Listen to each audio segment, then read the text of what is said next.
Good evening. Welcome to Coaches of the Common. We're now up to episode 6 in this series, and for those of you who haven't been here before, the idea of these is to get to know the coaches that we actually have here to help support you in achieving your professional and personal goals here at the Common. So this evening I have Richard Macdonald, who I'll introduce in a moment. We're at a new time this evening, 5:30, the idea being that you can pop down after work, have a glass of wine, sit here and get to know the coaches and ask them questions, or you can join us live online and ask your questions there too. So this evening we've got Richard Macdonald, who's a very good friend of mine, and he's here to talk about the complexities of exporting to Asia and how you can build a successful online product business in Asia. So Richard, welcome. Great to be here. Yeah, lovely to have you too. Tell us a little bit about your experience in terms of exporting to Asia, please. Well, my first export visit to Asia was to Japan in 1984, and when you needed an interpreter because very few Japanese businessmen spoke fluent English. And I do remember distinctly the interpreter looking at the other businessmen and my business card, and they were holding the business card up and going like this with it. And I said to them later, why were they squeezing my card? They said, "Thin card, man of no substance." So I went back to Japan a few months later and I went with this card, extremely thick, and I knew that they couldn't say a man of no substance. And I also changed the title to President, as against Vice President of what I was doing. So it was a quick wake-up call that there is certainly very different business standards and a high degree of formality when you're dealing with business people in Japan and building relationships. I then continued on to China and other parts of Asia. Okay, so what was the first product you actually took into Asia? The first product was a world-first New Zealand-grown fibre. It was a cross between mohair and cashmere, and we called it Cash Gora, an incredibly fine natural fibre that comes off a goat and you share it. And we had this amazing lustrous product, and the Japanese were part of the partnership that helped take the product from a raw state to a finished state, and we made the most beautiful scarves. The only unfortunate thing is there's no built-in obsolescence for something as beautiful as a high quality scarf, and 30-40 years later they still look like as new. Bugger. So it was successful to a point, and then you ran out, I suppose, of people to... It was very successful, but I quickly realised I wanted to be involved in fast moving consumer goods, because having something that had no built-in obsolescence was much more challenging than something that was moving very quickly and needed to be replaced and refilled and reused. Okay, so what was the first fast-moving consumer good you got into? Water. Water, okay.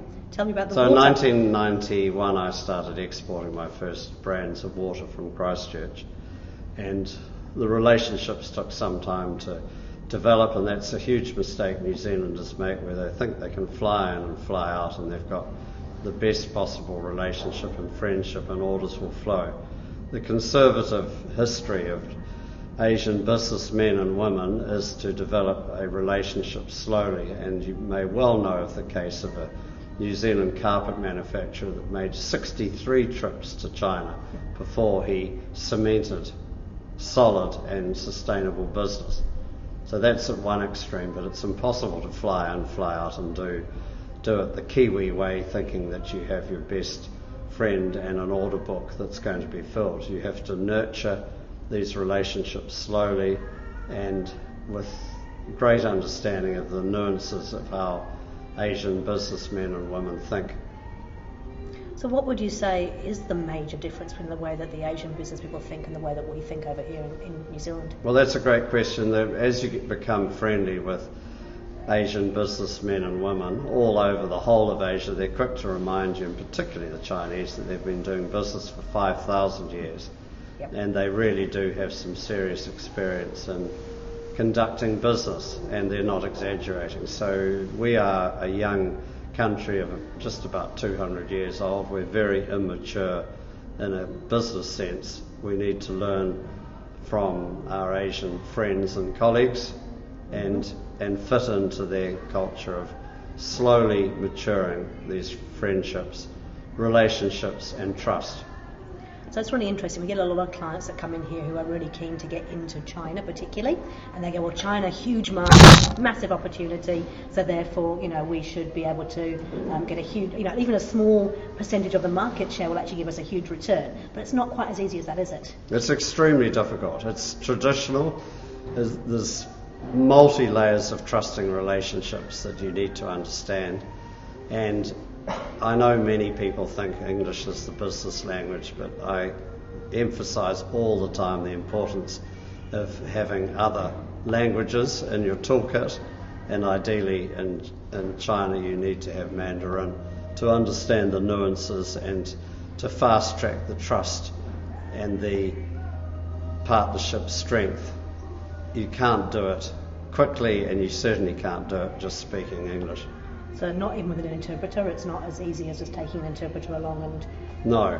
The trust, I've watched the progress of New Zealanders who speak fluent Mandarin, and the speed that they can move because of the trust and the respect they have from their Chinese hosts is a huge advantage. So that's probably tip number one. So learn to speak some Mandarin will certainly help you make the boat go faster. What would you say another couple of tips are for people who are looking to get into those Asian markets? Be highly respectful of the culture. For example, something as simple as wearing a tie. If all your potential clients are wearing a tie, you will wear a tie. It may not be what you wear in Auckland, but it's important to dress up for the occasion and to be sympathetic to their cultural nuances. Mm-hmm. Okay. And the third thing? I'm always intrigued because if you think about China specifically, and I know there's many other Asian countries, but China's one most people tend to go after. It really is a country of lots of mini countries, isn't it? I know there's states and provinces, but they actually operate as almost separate countries. Autonomous. They're definitely autonomous. And Tell us a bit about that. Well, as I started in Japan, was then a country of 130 million. Their population slipped to 121 million. There's more difference in Japan and its appetite for growth than China, which has a huge appetite for growth, but autonomous regions and most of us exporters only concentrate on the eastern seaboard of China, which has about 1 billion people, and as you go deeper into China there's another 400 million. Mm-hmm. So there's certainly autonomy, and the best focus for a New Zealander is which province, which region do they want to test first and focus on that, and not try and do a countrywide spray of their limited resources. It's impossible. Yep. And the numbers are just extraordinary. There's 120 cities of over 5 million in China. So ideally they choose one city, which is the whole population of New Zealand, having 5 million, and they focus on that with groups like Toastmasters, like Chambers of Commerce, and there's also the city relationships can be quite valuable, where you have global city friendship. So a good way is to, if you live in a New Zealand city that's twinned with a Chinese city, that certainly is a great entree into that Chinese city. Okay, fantastic. Hey, I've got one more quick question for you, then we'll open up to the floor and see if we've got any questions from the floor. So I'd love to hear, because I think we always learn from our mistakes, right? Our biggest mistakes are often our biggest teachers. So what would you say has been the biggest mistake that you or somebody you know has made in terms of going into an Asian country? Well, the biggest mistake is to think you can go it alone and spray your limited resources over the whole country. You're far better to partner with a New Zealand resident Chinese man or woman or family, because they have amazing networks, and this is what we've done with this beautiful milk product, which here's what I prepared earlier. which is something that is working really well, because this New Zealand domiciled Chinese family have deep networks in China, and they love the concept of organic fresh milk, and this is being exported to China 4 or 5 times a week, and it's really working because of the partnership with a Chinese New Zealand resident. Okay, excellent. And I lied, I've got one more question as well. You talked about, or you said in your title, building an online product business in Asia. So tell us a little bit about how you go about doing that. Is that different to selling milk into... Yes, there's nothing more difficult than selling a fresh product like milk that has a 14-day life from cow to expiry date, and it takes a day from it to leave, to be processed and checked before it leaves New Zealand, and then it's another day of air freight. So you've really only got about 12 days to sell it. So it's highly perishable. It also commands a significant premium, and if you can rely on the Chinese New Zealand connections, you're going to certainly smooth out many of the bureaucratic and other challenging issues that might be in the way. And the Chinese clients that you sell to certainly respect that deep knowledge of China coming from Chinese resident New Zealanders being part of the partnership.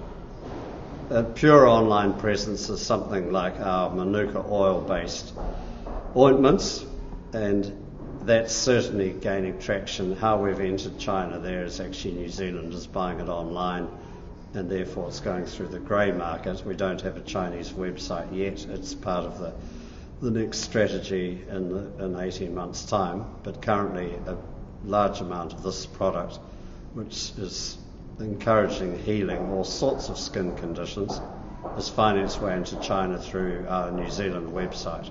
Okay, in the grey market. Interesting. Okay, any questions from the floor or from online that we'd like to ask of Richard?